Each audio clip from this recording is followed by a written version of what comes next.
to the MTR Network. We are back for our next Supergirl Super Tuesday. We are doing episode 2 of season 3, Triggers. I am Shanna, and I am here with the doctor. Hola. And we were just talking about this before I hit record. We're really excited to talk about this episode. So tell me how you felt. I enjoyed it. There's only one part that I had a serious issue with, and we'll get to it. But otherwise, I'm enjoying the season. I know that some people think Kara's being Oliver, part 3, and that we already had Oliver part 2 and Barry Allen during season 3 of The Flash. I don't think that's where they're going with this. I really don't. And I'm not saying that we'll get flighty, flaky Kara back next week, but I think we're seeing someone who is not only dealing with the loss of her man, but in a place she still hasn't really dealt with, really the loss of her planet. And she talks about it. And now that I've said that, I'm going to try to can I cue that up? Yeah. Because I feel like people gloss smooth over her saying, I lost him, I put him in that little pod, but forgetting that we watched her re-experience the death of her mother, the death of her parents, the death of her world. And she was virtually a baby when it happened. So, people are yada, yada, yada and over that. And I think, you really need to recognize it's all coming to the surface. And what is that? The Google Pixel 2. Can it take a selfie just by saying take a selfie? I hate you, CW app. So I really like that they are taking it there, and I can't wait to see where it goes from here. Yes. Yeah, that's how I feel as well. I really love this episode. To me, it had the perfect balance of what I've been wanting since season 1. I want a Kara who is genuinely struggling with her identity as a human, as an alien. I think they still balanced it with some levity, and I'm loving Rain as the new character. And I just also really enjoyed that until the end of this episode, Rain's story was happening all on its own, which is rare on this show. Yes. So like you almost forgot, you knew you were still in Supergirl, but you almost forgot that she was a part of their universe, because we know now that it was happening in the same spheres and sometimes the same building as them. But it was one of those things where it's like, and it didn't feel forced, unlike those Legends of Tomorrow crossovers that they were doing when they were setting up that show. It felt very natural. Yeah, it's one of those where, how you've seen a movie sometimes where they'll do something from one character's perspective and then from the other character's perspective, and you'll see all the points where they almost met up or almost crossed paths. That's what it felt like. I love that Alex has interacted with them twice now before they even met Kara, and then also that they've had 2 interactions with Supergirl already, not really knowing. So I just really enjoyed that whole storyline, and that it was its own separate thing. So let's talk about it. The A plot was Supergirl is upset about Mon-El again. I don't mean this in a whiny Oliver Queen. Yeah, like Oliver Queen or, Barry Allen kind of last season way. She is genuinely still struggling. I love the opening scene of all of them, their morning routine. All of them waking up. Rain and Ruby are her daughter's in bed with her. She wakes her up to go to school. You see Maggie and Alex having their we're engaged and in love morning wake up, and then you see Kara there by herself in an empty bed, and you genuinely get it right off the bat. The music is happy, but you're like, Kara's alone. It's sad. I'm just laughing at the way your voice changed. You were all lightning. It's like, and Rain's with her daughter, and Alex and Maggie are in love, and here's Kara all alone. She was so all alone. It was so pathetic. I felt.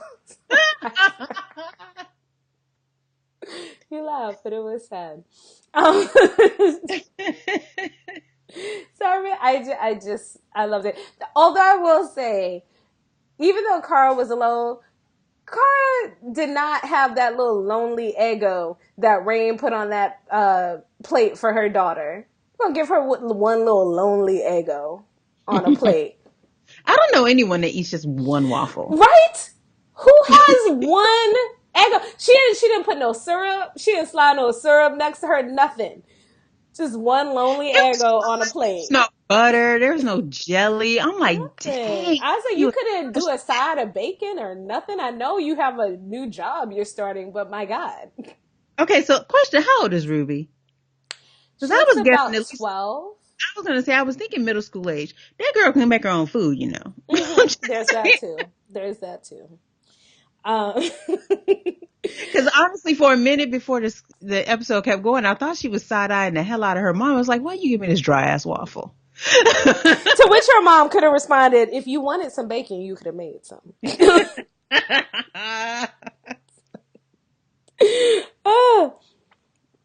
So then you find out that Lena has decided that it's going to be her first day at Catco, which she just bought.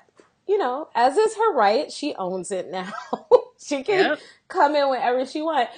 But she did kind of just show up and not let Jimmy, who is in charge of Catco, know that she was coming at all. But who did she tell?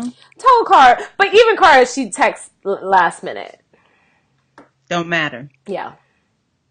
Because that was her whole thing. She wanted to work with her best friend, her bestie, Cara. But here's the thing I appreciate about Lena. Cara kept running in and out with not an explanation and ignoring her boss. And she's like, well, do you want me? And when Cara tried to pull that same shit with Lena that she pulled with Jimmy, she's like, okay, fine. You want me to pull rank? Here's rank. You about to get fired. Get your shit in gear and do what the hell I told you. I was like, yes, Lena, get her, get her. So I didn't appreciate how Lena was undermining James. No. And it was interesting because at the same time she was undermining him, I felt she was also very respectful. Like I like how she was like, you know, Mr. Olsen and all that kind of stuff. Because I feel like people are very familiar with James. For him to be the boss, people act very familiar with him. So I appreciated that, where she was just like, you know, Mr. Olsen, like, oh. And I felt like a couple of times she did try to be like, oh, you know, like in the future, I'll, you know, try to do better or whatever. But at the same time, she knew what she was doing, calling meetings without him there. Mm-hmm. Like initially I was just like, oh, she's just trying to get a feel and she's not really being, you know, she's not really being extra. But then when she was calling meetings and all that other stuff, I was like, oh no, she's doing that on purpose. Why do you think that was, though?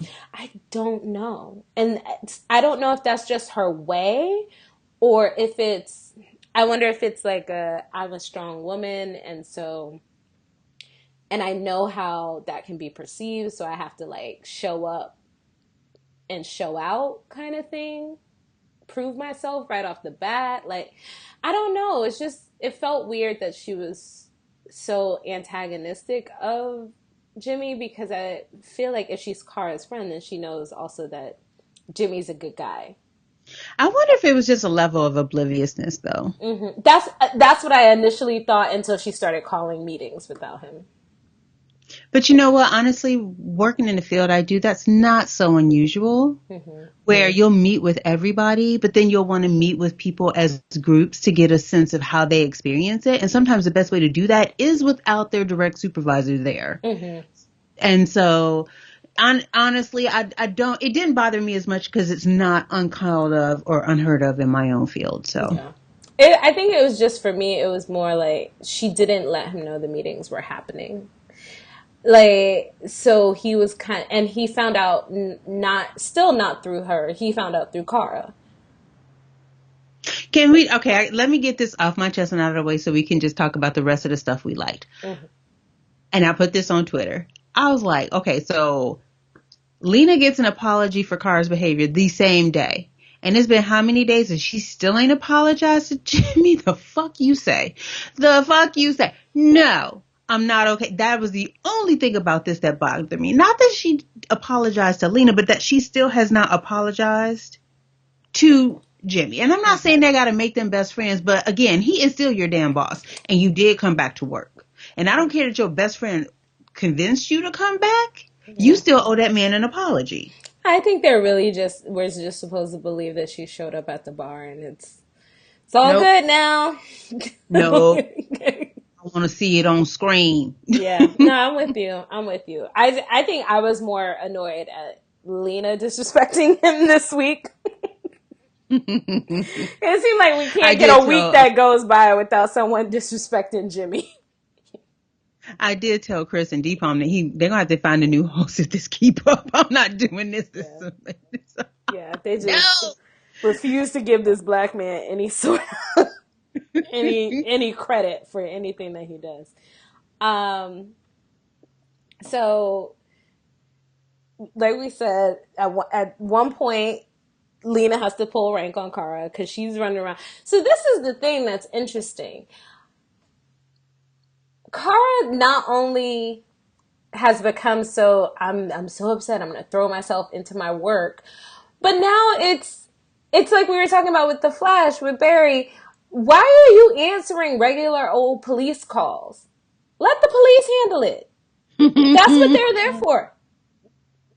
So she now has whatever Google alerts for anything that pops up at the DEO. Yep, she does. I'm like, what are we doing? Like, and I feel like somebody should have been like, no, we're not. We're not doing this. We're not doing this. You don't shit. So ridiculous. So ridiculous. So Kara gets the alert that basically they want the DEO to take a look at these robberies because these robberies have been weird and the robber has been able to just walk in and out without actually threatening anybody, and the people are just kind of like stock still. So they're like trying to figure out what's going on. And the villain of the week is a metahuman called Psy because she has psychic powers. Played by Yael Grobglas from Jane the Virgin. Yes. Because I watched a few episodes of I think I watched the first half of the first season of Jane the Virgin. So when she showed up on screen, I was like, I know her face and I know her voice, but I couldn't remember from where. But I was like, I remember liking her and what I saw. She's really good. I love Yael, but I have loved her since the first season of Jane the Virgin. She was also on Reign, I think, for a while. So she's, been all up and through CW shows. I think she has amazing, we don't see it here, but I think she has amazing comedic timing. And I just think she's a good actress. She really is. I was glad to see, like, these first couple of episodes, we had some, you know how the first season and even part of the second season, some of their guest villains were a little weak in the acting department, a little over the top. But they're getting some good people this season. Yeah. And like I said, the last season we had Ravi from iZombie. This season we have Yael from Jane the Virgin. So I like that they keep it all in the family. But also they're picking kind of the best folks from those shows because Ravi, I think, is one of the best characters on iZombie, but he's also a secondary character. So he doesn't often get storylines by himself in the same way for Petra. So I loved her. I thought she was so good at being bad. She is on Jane the Virgin as well. She's so good at being bad. I was gonna say the episodes I watched, she was a little schemer. Yeah, now she's softened somewhat, but yeah, she's just good at being bad. And I love the way, you know how you just meet a character and you're like, you are a bad person and there is nothing about you that is trying to be redeemable, and I love that. Yeah. Right off the bat, she's like, I want to be happy. The key to happiness is money. So I'm here to get as much money as I can. Walking out the bank with those horribly comic book actual like sacks full of money. All that was missing was a dollar sign. Exactly. I was like, who decided this was okay for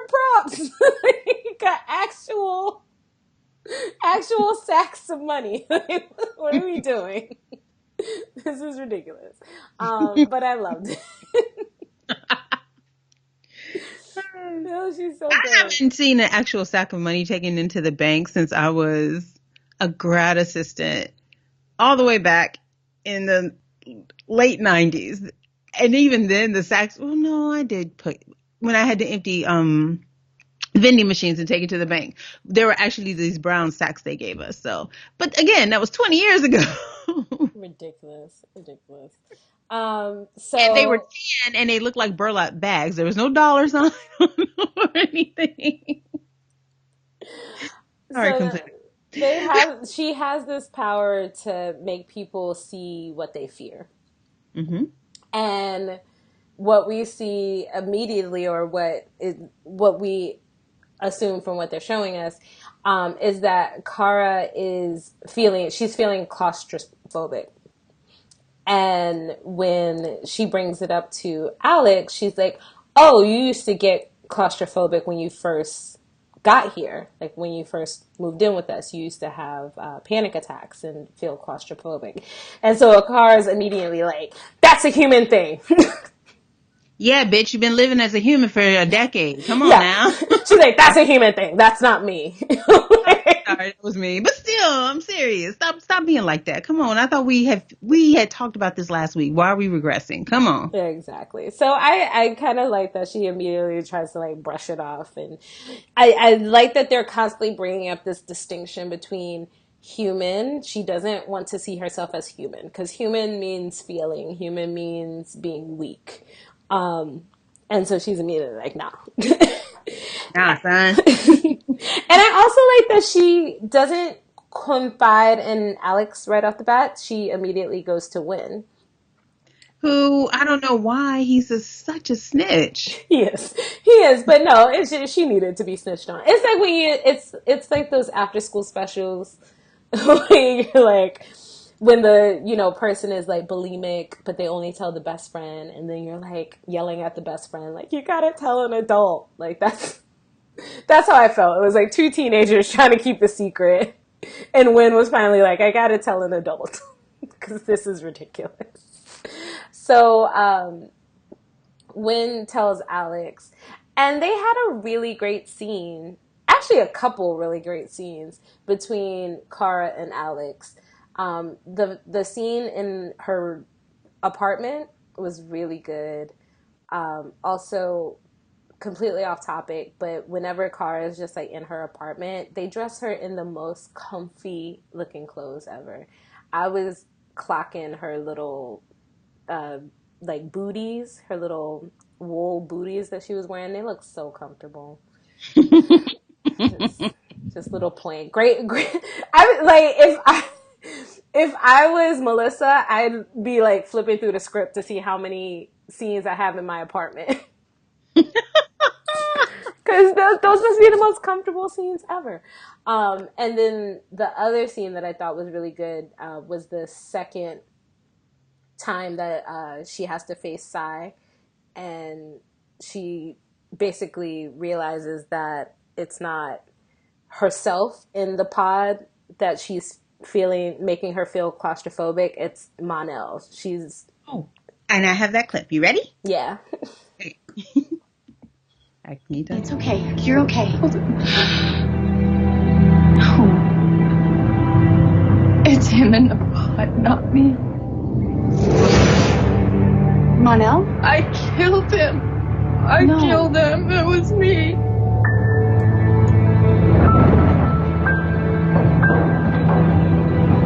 He's dead. He's dead. I know, he's dead. I know it. If he were alive, we would have heard from him. We would have gotten a message. I put him in there and he died. He died. I killed him. I killed him. I killed him. I killed him. He is alive. Okay, I know it. I don't know where. I don't know how, but I know he's alive. You saved him. Just like your mom said when she put you in that pod. She knew you were going to be okay. She knew you were going to live. Mon-El is alive because of you. I saved him. Yeah.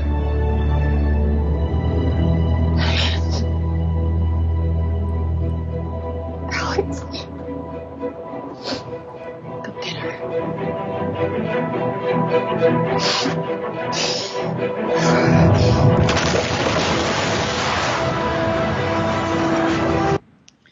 Okay.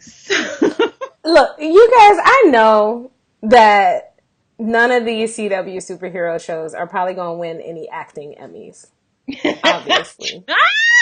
The shade. You called me shady earlier. No, Hello. I mean it's just the fact of the matter. There were episodes of Buffy that I felt just on the amount of emotion that I felt should have been nominated for Emmys. They never were going to be.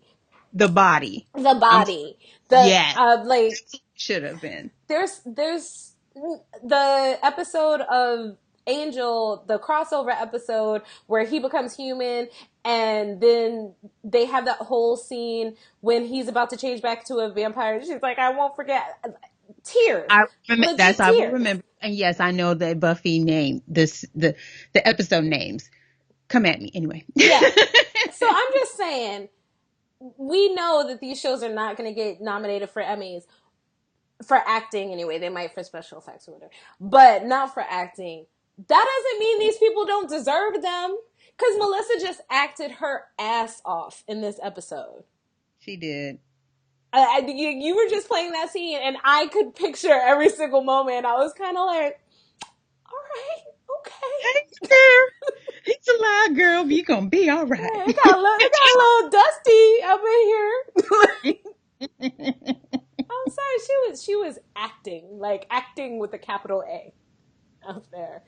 Yeah, she got me, you guys. She got me. She got me too. I said when we were talking earlier that she trying to like give Grant a run for his money in the I cry you cry department, because every time that man cry, I'm like, it's gonna be okay. We gonna be okay. Grant ain't getting there. No, it was so great. I felt for the first time, I think, because I still just, I don't believe that Monel is Kara's like true love OTP. I just don't believe they showed us that. I don't think the relationship was there. But I feel like she feels that way. I believe that. The idea that even if she didn't feel that way on that deeper level, she's never killed anybody. Mm-hmm. She's never been really responsible for anyone's death. And the idea that she might have been for someone she cared for, and it's the first person that well, no, it's not the first person she's truly lost. I'm sorry. I'm acting like her mama didn't die. Mm-hmm. But it was the first one she has to deal with. And like I said, if we go back to her earlier flashback in this episode, people forget that she was witnessing the death of her planet again. Mm-hmm. And we've never really seen her not really deal with that. I mean, they talked about the issue she had as a kid, but you can't tell me that. It sounds like she really regressed that. So she's it's like a overlay of her experience losing her planet and thinking she's going to die and being claustrophobic, and and knowing how she felt like that in that pod as a 13-year-old girl. Mm-hmm. Now imagine this 6 foot, we'll say 190-pound grown ass man in that little ass pod, and you don't know where he is. I get why she's acting like that. People were like, well, she keep acting mopey. No, that any human being, which she claims she's not, but any person who feels is going to feel some level of responsibility and guilt and hurt about that. Mm-hmm. And I felt it for her. In that moment, I completely and totally felt for her. Yeah, good job, Melissa. And this is what we've always said about all of these CW shows. All these people can act. It's really about the material that they're given. Exactly. Like, these people can act. They really can. You know, we can have some quibbles here or there about some particular characters on particular shows, but for the most part, they can do it. Sorry, I'm being a troll. I was just like, I'm gonna just not name any names. And even for instance, with certain people that we may have said in the past, we don't really enjoy their acting. I still have to say that in recent episodes with some new material, I've said I've enjoyed their characters. Agreed. So again, to me, it's really about the material that they're given. I think we have to give them just a little bit more credit. So Kara's able to defeat Sai because she's no longer afraid. Alex talks her into believing that like Mon-El is still alive and that it's not her fault. And so then she's able to just basically knock Sai out. It's like literally it. I was gonna say, is everyone forgetting that ultimately this is Mon-El's trash ass mama's fault? I'm just saying. I mean, if we wanna place blame, I'm just saying. If we wanna, talk some realness, it always goes back to his Trump supporting mama. So that is what's happening with Kara, and then she goes back and apologizes to Lena and this will be interesting too because there's two things that like Lena says the whole I can tell when people are lying to me, which of course everybody's like, can you really? And then she knows. Yeah, I still think she knows too. And then the second thing is like I think at one point she says to Jimmy, like, why does Kara keep running off? And he tries to pull the whole she's a reporter, she's doing her job. And they're like, okay, Jimmy. So I'm just like, she if she don't know, she needs to figure it out soon. Lena's too smart. This is ridiculous.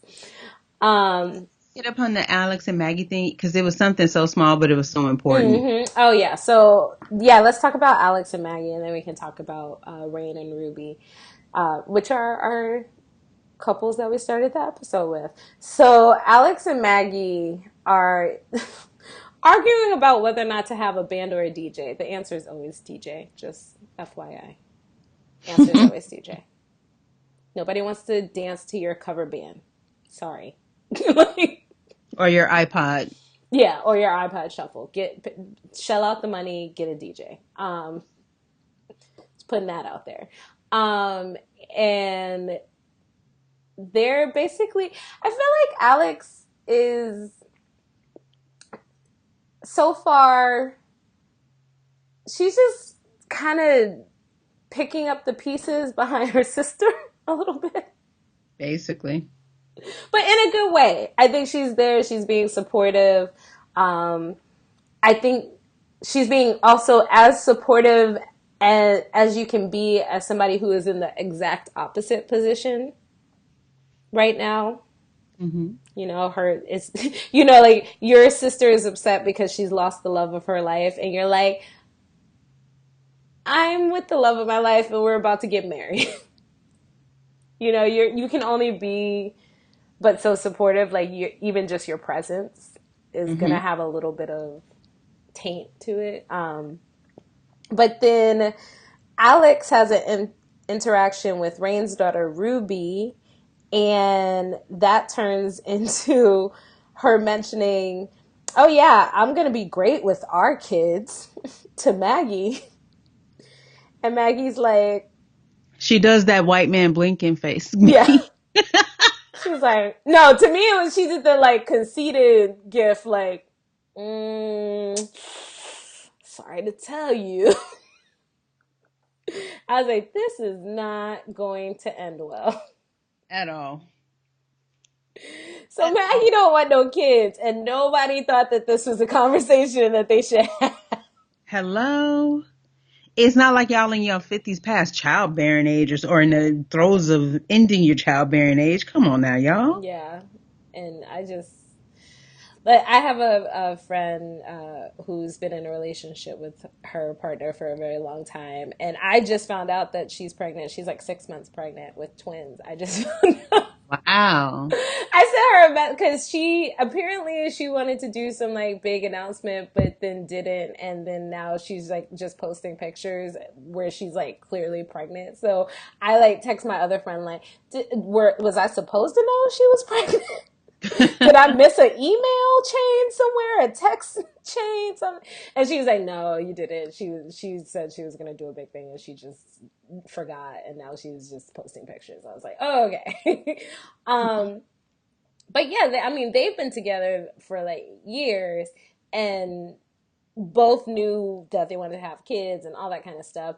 So I don't know if it's like a thing where maybe it's not something you initially think about because it does take a lot more steps than, if it's just a heterosexual couple. But I feel like you would have that conversation, anyone, before you're about to get I feel married. like I feel like you have that conversation while you're dating Yeah, to but move they in didn't that date very direction. long. That's That's they the fault. that's the problem. They You're didn't joking. date very long. That's true. Yeah. But yeah. I just yeah.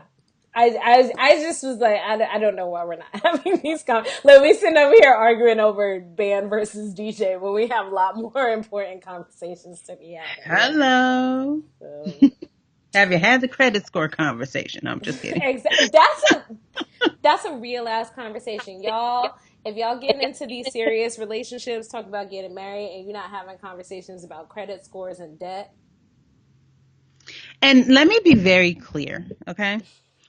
Let me be very clear. No one's saying you have to come into a relationship or a marriage with an 850 credit score. Okay. What we're saying is you need to be honest about your financial background so that if you're planning to do things, you know where you stand and what you have to do to get there. Mm-hmm. Poor credit is not an automatic disqualifier. Sorry. My PSA is over. Continue. It's not an automatic disqualifier, but you not telling me beforehand so we can talk about how our finances are gonna look. Yeah, I agree. Yeah, I'm just saying.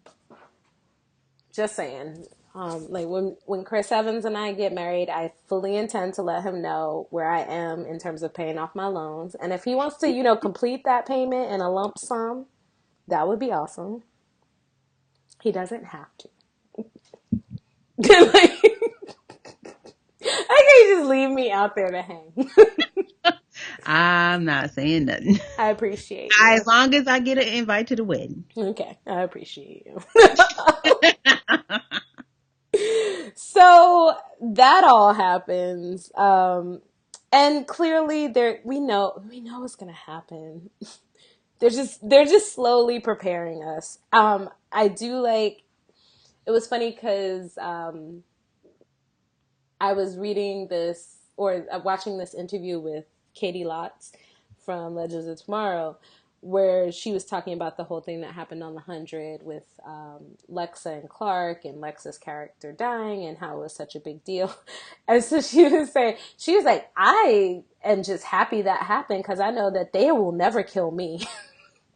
They will never kill me off the show because they don't want those problems with the lesbian character. So I think it's nice to know that even though this relationship is clearly moving towards ending, that they want to keep Maggie alive. They want to keep the door open for her to come back. So we at least know that what they're building towards is a breakup, but it's not a breakup that's going to be like, and then Maggie is shot in the back during a case or whatever. Yeah, they do that. I'm done. Yeah. No, but I hope, because I'm like, they've been not paralyzed and send her off the show. I would be so mad.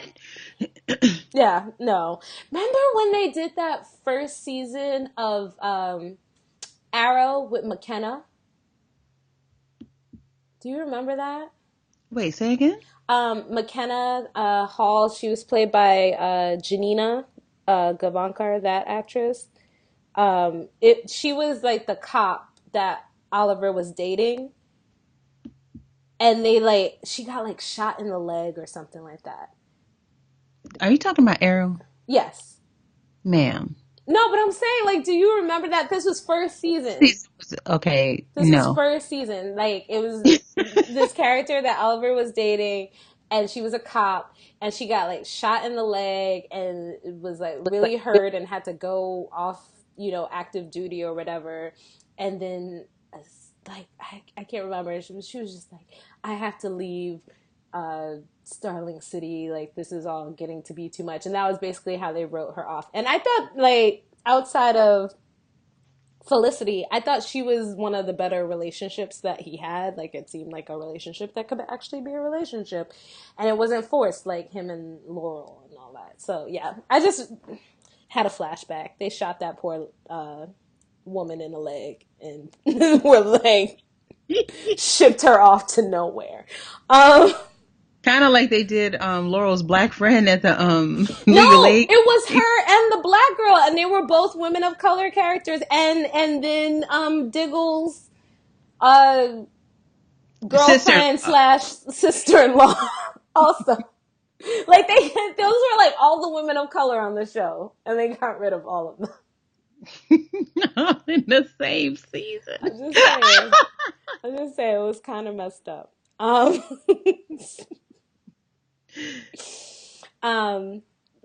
Yeah, so that's the Alex and Maggie storyline. I'm sure each episode they'll just keep breaking them up more and more so that we're fully prepared by the time it happens.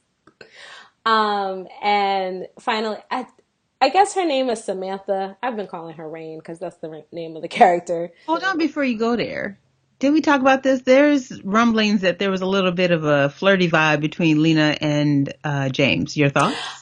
Oh, okay. So, yes.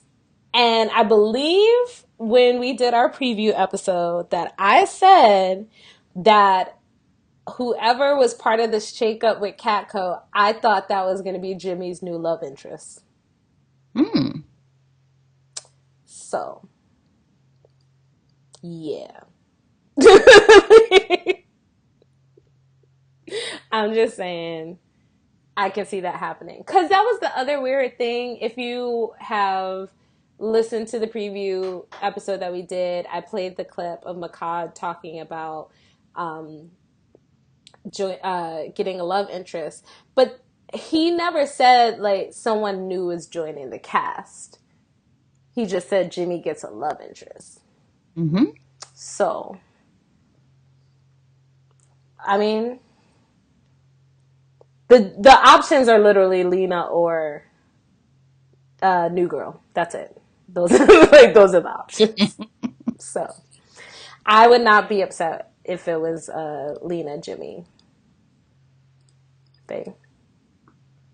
Because that would also cause some nice tension if Jimmy and Cara ever got back together. Honey, that ship has sailed. You gotta let that go. I don't like you. It's not my fault. Don't shoot the messenger. I don't like you. You love me. I don't. Anyway.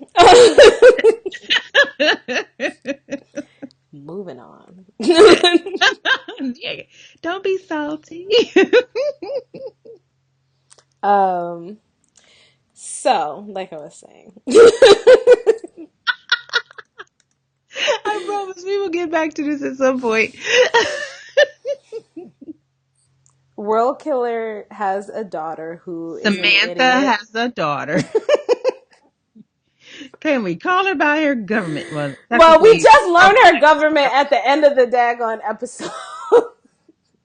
Samantha, Sam, as she likes to be called. She's so fun and flirty. Sam has a daughter who's an idiot. Listen. I don't believe in beating children. But that child need a whooping. Yes. She need that phone taken from her. She need to get some act right and put some respect in her voice and in her mama's name. I'm gonna need her to calm the hell down. I was so annoyed with her. So we find out that she's decided that what she saw her mom do on the pier, lifting that thing off her, which we do know is related to some sort of powers because she crushed those metal bars. She's decided her mom has superpowers. And to be fair, her mom isn't sure either. Yeah, her mom isn't sure either. Like, her mom's afraid of it, whatever is possibly happening. So I And get it. she tries to test it and can't replicate it. So she figures, yeah, like I said, adrenaline. Yeah, exactly. Like, baby girl, adrenaline don't help you, like, smash rebar, though. No. And she was also having those dreams, too. So I could see why she would, think all these things. But the daughter... Little badass. Here's my thing that pissed me off. And this is like, I was like, oh, this could not have been me and my mama. So she says to her at the beginning of the day, like, oh, this is a really big day for me. I'm starting a new job. Da, da, da, da. And you can tell that the daughter is, not happy. And, and I love that she even says in the car before she drops her off at school, she's like, you know what, at the very least, this new job means I'm going to have a lot of money. Which I was like, like, sometimes that's the best you can do. You can be like, yeah, it's going to be a lot of my time and a lot of my effort, but we're going to have more things and I want to give you more things. So, I was like, okay, cool. Then she gets a call in the middle of her first day of work. After telling her daughter that she can't hang with her. Yes, and that it is her first day at a new job. She gets a call talking about your daughter got into a fight.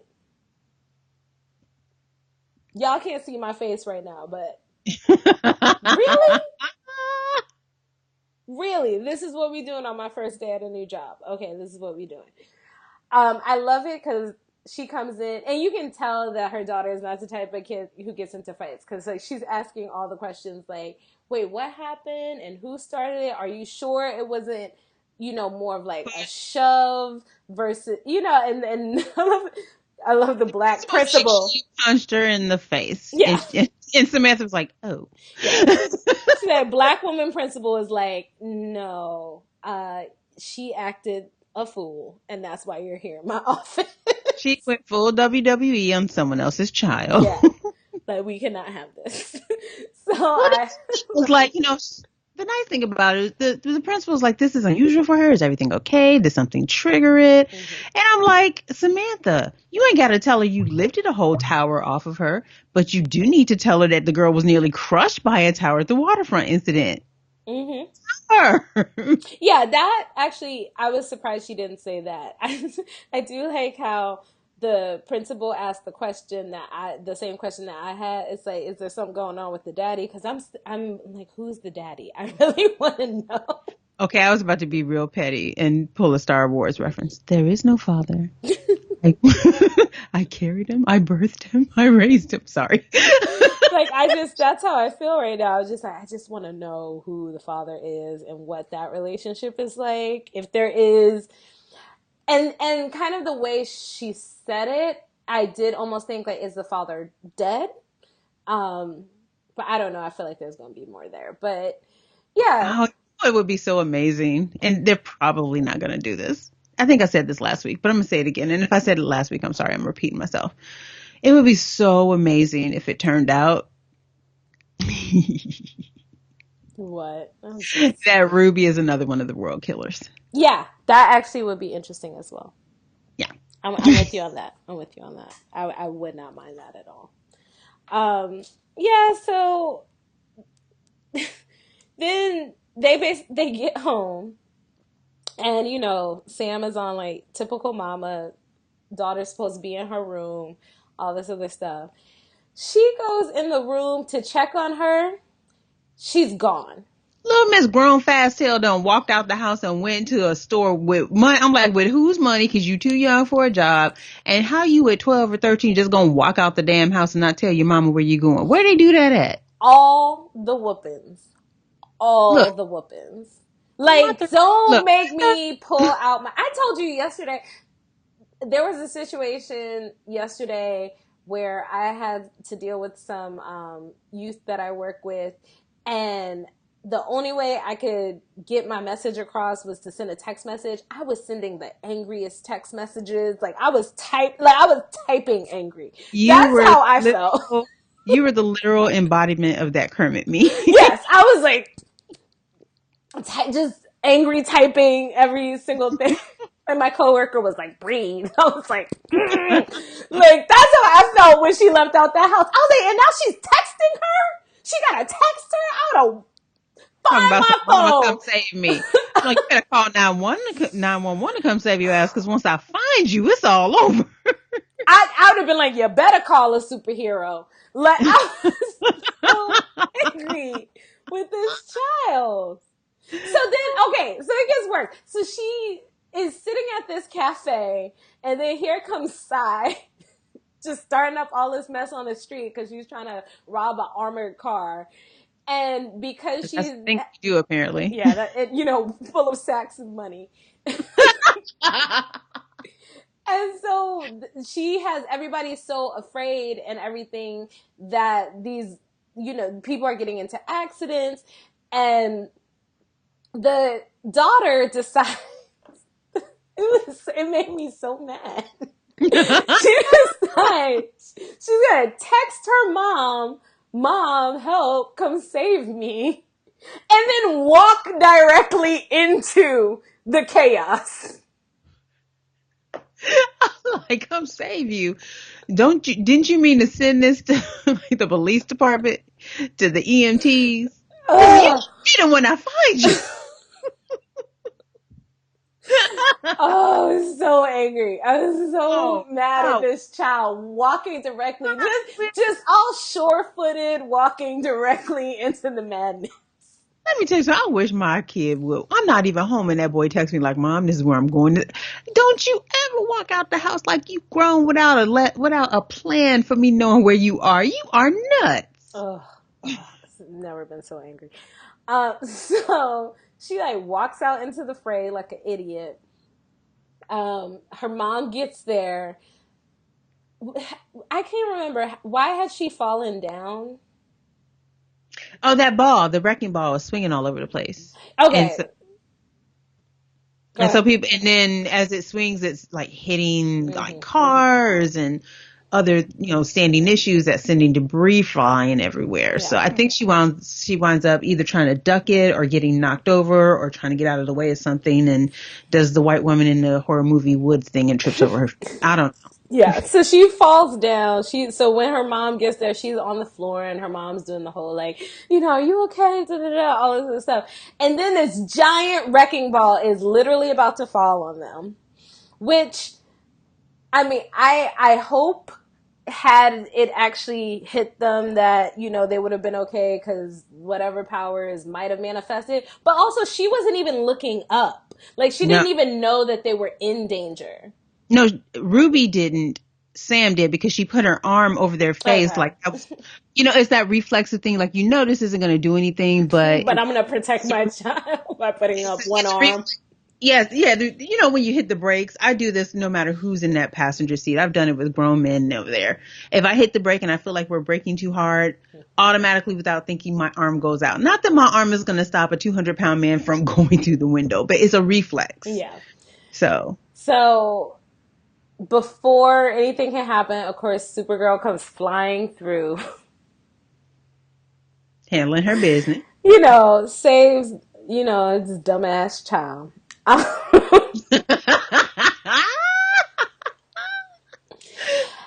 then, so you find out that the reason she got into a fight with the girl is because she said her mom had superpowers, and the girl rightfully said, no, your mama doesn't. So that's why she punched the girl in her face. And then second of all, you find out that the whole reason she wants her mom to have superpowers is because she thinks if her mom has superpowers, she won't need to work. As if superpowers has anything to do with paying bills. Let me tell you something about that dumbass argument, okay? That is an argument that is an idea that a 7 to 9 year old child, no, I'll say 5 to 9 year old child comes up with. Yo, 13-year-old ass, come, girl, stop it. Bills. Bills.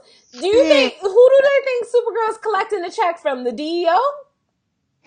What are you doing? What are you doing? This is the dumbest thing I've ever heard. I was so annoyed with her. I just thought if you had superpowers that you would just help save people and then you would spend the rest of your time with me. No, we have bills. because I let me have tell you to something, little pay girl. rent. And after this little stunt, even if I didn't have a job, which I may not tomorrow because I had to come see you after your ass, I still ain't spending no time with you because I might kill you. So I need a break. I need some space. Ugh.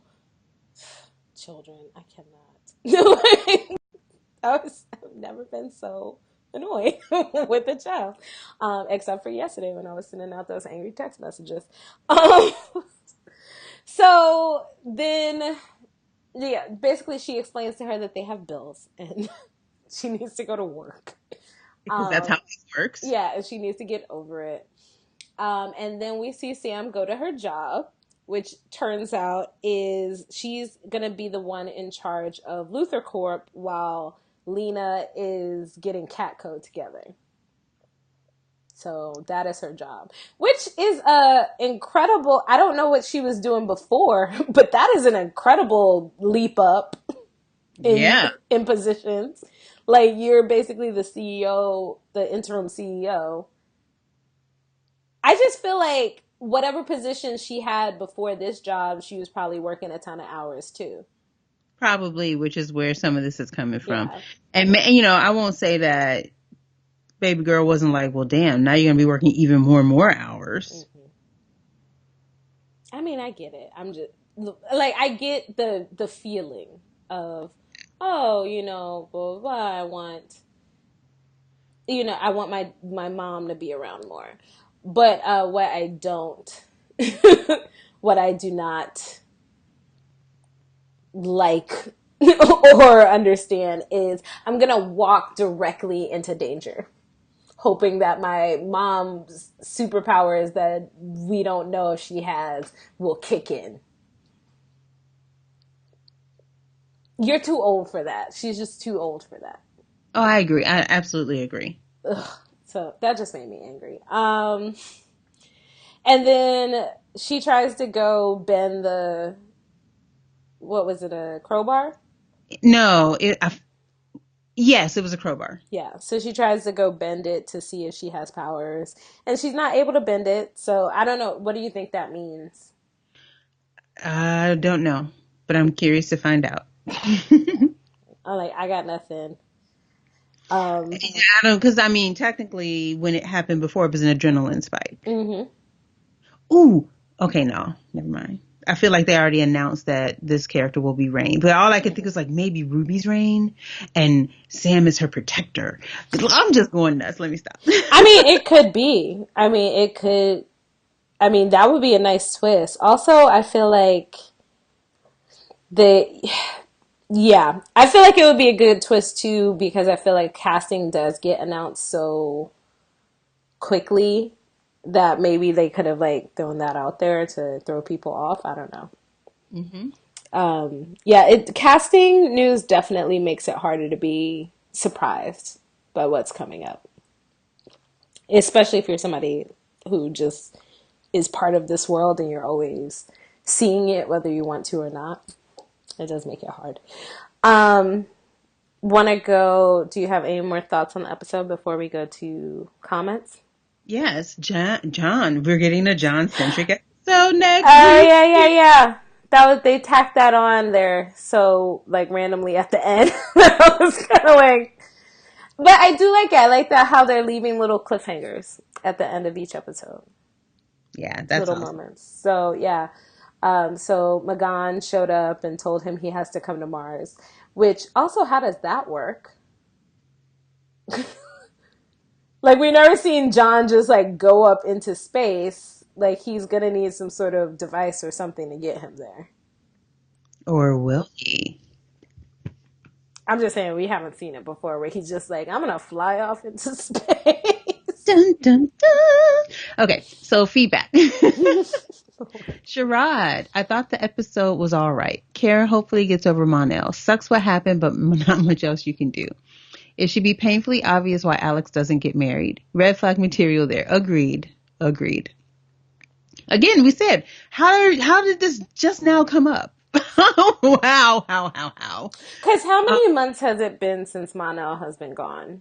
Did they give us a time? So it's been 6 But months. all the shows have happened 6 months after the end of the previous season. So it's been 6 months of Maggie and Alex being engaged, and then they were dating, I want to say, for like maybe 4 to 6 months before that, because they moved really fast. You think? Yeah. So, I mean, they've been together less than a year, but still, I feel like once you get engaged, You need to have those conversations. I can sometimes understand people not having those conversations before they get engaged, but to me, once you get engaged, it's time to sit down and have some real deal conversations. And they've been engaged for at least 6 months. Agreed. I'm looking forward to next week's episode. Plus, I'm hoping that Lena and Jimmy start dating so that if Lena goes bad, it makes it even better. I always wondered about Jimmy's relationship with Lex. Was Jimmy like always suspicious of Lex? I felt like he had mentioned that he was. Yeah. So that would be interesting too. If like Jimmy kind of like also lets his guard down and starts to like a Luther, and then he's just like betrayed by a Luther again. Yeah. Joseph S. I enjoyed this episode. Yay! I like the dichotomy of the principal characters waking up in the morning. That was a nicely shot scene. It was so good. I'm gonna look up who directed that episode right now. Ruby got on my damn nerves. Yes. It is known. Just throwing herself into danger all willy-nilly like that. Hopefully Kara's slow return to the Kara we know from season 2 won't involve her changing her wardrobe because she's finally dressing like a damn adult. Agreed. Lena and Jimmy finna get it on, and I can't wait. Alex and the fake Latina won't be getting married, and it's going to be brutal. Samantha's going to be the head of Catco. No, Samantha's going to be the head of L-Corp while Lena does her CEO thing at Catco. I smell intrigue, but it's still going to be an intrigue, I feel like. Especially because of all the devices that Lena has been stockpiling after Cadmus and, Rhea came through. Mm-hmm. Amani H. Please tell me this episode was Kara finally getting out of the sunken place and over Monel, because I can't take much more of this angsty Kryptonian supremacist. I am Diane from Blackish right now. My Lord, that was hard. No, it's gonna continue. Like, I don't think anybody should expect, and I guarantee that the minute it starts to seem like Kara's fully over Monel is when Chris Wood is gonna come back into the picture. Yep. So, y'all, I'm just like telling y'all, prepare yourselves. Was the D that bomb? I said that last week, sir. Not quite in those words. You barely knew this boy, and you're throwing him away the rest of your life and friendships over him. That is a good point. Not about his penis, but the fact that she is kind of shitting all over her family and friends. Mm-hmm. But at the same time, it goes back to what I said earlier in the episode. If she's struggling with the guilt, feeling like she murdered this man, you're going to lash out. Mm-hmm. You're going to lash out. So I called it in the season preview thread, but Lena and Jimmy are definitely a thing, which I'm only here for so he gets a storyline this season. The way everybody has been coming at my boy's neck this year is too much. Agreed. You and Kara having secret white girl group texts and not telling the man who's been running the company. The one thing CBS got right in season 1 was his black man and white America speech, but him being ignored last season was better than how they've been treating him so far. And we're only 2 episodes in. And Ruby never got a whooping in her life. Talk about it. You think your mom has super straight, so you act up in school and try to get in trouble so she'll use them, and you're not worried she'll use it on your ass for acting up. That's a good point. That's what I said. Oh, and that wedding is never happening, and fake Latina running those cold feet up out of here. But I do, you know what else I like about it? I like how they're balancing it. Because last week it was Alex acting up. This week is Maggie. So I like that they're not making it just on one person. Agreed. I feel like it's gonna be a mutual parting of ways, and it's gonna hurt. Yeah. I just hope we don't have two mopey Danvers sisters. Yeah, I'm telling you what's going to happen is the minute it has to flip. So once Maggie and Alex are officially broken up, it's going to be like Kara's turn to be like, okay, I need to get myself together and be there for my sister. I need the CW not to make their third seasons of their shows the season of the mope. I need them to not do that. Rashawn D says this was meh. That's it. Okay. Gil Jose. That little girl Ruby should have gotten her ass whooped. It's clear that she is unable to grasp the concept of family secrets. Maybe she'll learn what happens to snitches. Go, oh, sir! Yeah, that's the thing too, is if your mama did have some superpowers, you're not supposed to be out here bragging about them. Thank you. Did you see what happened when folks thought folks was aliens last time? Come on, girl. I'm shipping Jimmy and Lena. The villain will hopefully be good therapy for Kara. Time for her to move on until Mon-El comes back with the rest of the Legion of Superheroes. Now, if they do bring him back with the Legion of Superheroes, I gotta see how that's gonna work out. You know what I'm hoping happens? That it has something to do with the World Killers, and that so Chris, after the Inhumans premiere, did that whole post about Marvel's best fights and stuff. But one of the better fights, not just Marvel though. He threw some CW shows, and one of the ones he did was the 3-way team up with Firestorm, Arrow, and the Flash against Reverse Flash at the end of season 1. Great fight. Oh my God, that was fun. Oh, and that was back when we still had the superior ammo as Firestorm. Yes. Yes. And so all I'm thinking is, like, if he brings it back, they have to do a team up, and it has to be as fun and great as that. That's all I'm saying. I think if they can get that Legends chemistry, I love when Legends fight together. Yes. Agreed. Oh, yes.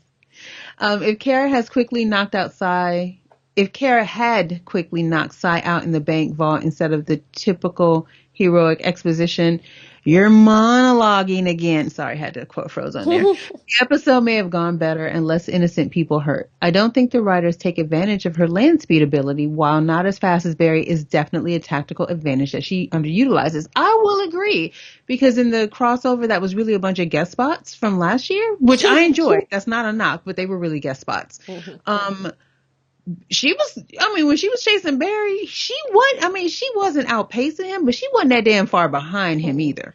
And that's how it should be, because she also has like super speed. Yes. Just in a different way. So I think you're right, but we gotta have the monologues. Yeah. And then Sai had those like psionic blasts that just knocked her out. I was like, this is new. Right, there was that, but then there was also the fact that it was one of those things where she kept saying, well, I got this. And I'm like, you're going off. It was Barry season 1 again. He kept going into things unprepared with no plan in place and getting his ass handed to him. And he had to go back and think about it, except she did it twice. I'm like, this is twice you've walked into this with no damn plan. What are you doing? Because her whole plan was, I'm just going to be strong enough to withstand it. Like, I'm just going to do it. Like, no, that's not how this works. So that's it for the feedback. All right. Anything else you want to add about this episode, or anything you're looking forward to other than more Martians, which means more Black people? We get Sharon Leo back next week, hopefully. Yeah. Also, apparently, I did not see the promo for next week, but I did read the synopsis because I scheduled the feedback post. And apparently, there's going to be a wedding shower, and Maggie's dad's going to show. So. Aww. Ooh, played by who? Oh, I didn't look that closely. That should be Sorry. interesting. I'm just thinking about like, well, I know she's a fake Latina in real life, but on the show, I'm like, do you think we might get some like cool Latino older Hello. actor? Yeah, because Isai Morales been running around playing everybody's dad. No, this is a guy named Carlos Bernard. He was on 24 Legacy, Madam Secretary, Major Crimes. He's Ooh, cute. Major Crimes. Oh, then I think I might know who that is. Hold on, I'm googling him right He's now. a cutie. Hello, nurse. Sorry. Got distracted. uh, was he on 24? You said. Yes, the Mm. new, I guess 24 Legacy is the new show. Mm-hmm. Got canceled with Heath. He was also on the original 24. Yes, he was on the original 24 as well. Okay, all right, not bad, not bad. Like, okay, all right. Oh, sorry, I'm like on his Wikipedia page now. He went to ACT here in San Francisco. It's like a really good program. Lots of good people have come out of that program. Yeah, so that should be interesting. He speaks fluent Spanish, Russian, and German. um, Still on his Wikipedia page. Well, his actual last name is Papirski. Yeah, he's Polish and Spanish. Cool. He cut that Polish last name off though. Well, I don't, casting agents probably aren't going to cast Papirski. Yeah. Yeah, I know it makes sense. A lot of folks do it. Not Everybody that has there's their anything wrong reasons. with Yeah. Papirski. It's a lovely name, but a lot of people shorten their names because they want it to be accessible. Instead of Hmm. saying, no, you're going to respect this name, you're going to learn how to say it. If you can say Tchaikovsky, you can say Papirski. I think the thing about it though is you have to remember that you have to get up to Tchaikovsky's level of fame in order for people to Fair enough. learn how to pronounce your name correctly. Fair enough. Yeah, no, that should be interesting next episode. Yeah, that I know people are going to be mad. I know there was a whole thing this summer, with people being upset about the Alex Maggie thing. But, the fact that they're developing her character, giving her a family, all that other stuff, I think it shows that they're invested in the character, even though the actress, it's on the actress. She got a different show. like, it's not, they clearly wanted to keep the character around. So I just don't want to, have to deal with the fangirl fights once they break up. Yeah. Like, I hope everybody just takes it. Oh, the think pieces are a brewing. Yeah, I don't, you guys. I'm all And think pieced out. they cannot win with this. Yeah. If they break up, they're going to be mad. If they kill her off, they're going to be worse. If they catastrophically injure her, it's going to be bad. There's no, short of Floriana Lima staying, there is no way out of this. Mm-hmm. The think pieces, they are a coming. Yeah. Already annoyed. Okay. Because I just know how extra people are. It was, what was the other thing the other week? Um, the legends. People were like, oh, they done got rid of Maya. I'm like, you guys, like one of the major villains right now is related to Vixen. She's not. They're not getting rid of her. Please, before y'all start your hashtag campaigns on Twitter, everyone calm down. Right. I don't want to have to deal with like what do they call them? Sandvers. I don't want to have to deal with the Sandvers fandom. So, just saying it right now. I think it's going to be a lovely exit, whatever they choose to do. I think it's going to honor both characters and their relationship. That's the official MTR network statement on Sandverse. Okay. So that's pretty much it, guys. See you back here next week. For those of you who were met on the episode, I don't know what to say. I think they're finally giving us a mature interesting, well acted version of Kara. So I'm here for it. That's all I Let's got. do it. All right, next week, Martians, black folks, fist in the air. Yeah. All right, see you guys later.